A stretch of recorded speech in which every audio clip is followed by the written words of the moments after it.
கெட்ட வார்த்தை பேசுறீங்களே, அவரை குறித்து கலகம் வைக்கிறீங்களே, அவர் என்ன பேசுறாரு? அவர் என்னமோ முனைவினே இருக்கிறாரு. என்ன முனைவினே இருக்கிறாரு? ஆண்டவரே ஸ்தோத்திரம் ஆண்டவரே, நீங்க பார்த்துங்க, எல்லாம் உமக்கு தெரியும். அல்லேலூயா.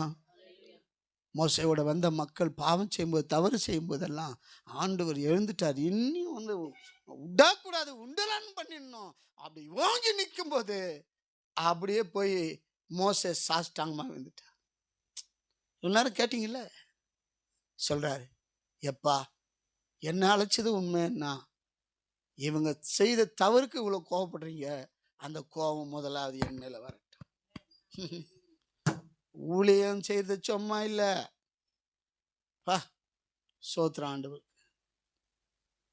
வேணாம்ப்பா, கொஞ்சம் விட்டுடுங்கப்பா, அவங்க தெரியாது பேசுறாங்கப்பா, அவங்க தெரியாதவா தெரிஞ்சே பேசுறாங்கப்பா, என்ன செய்யலாம்? கொஞ்சம் விட்டுடுங்கப்பா, கொஞ்சம் விட்டுடுங்கப்பா. நாளைக்கு நாளைக்கு பிதாவாகிய தேவன் படுகிற கோபத்துக்கு நம்ம ஆளாயிடக்கூடாது. நாம நின்று ஆண்டவரே சொல்லும் அடியேன்னு கேட்கிறேன். அல்லேலூயா. என் குடும்பத்தில் நடக்க வேண்டிய காரியங்களை சொல்லுங்கப்பா. நிறைய பேருக்கு என்னதுப்பா,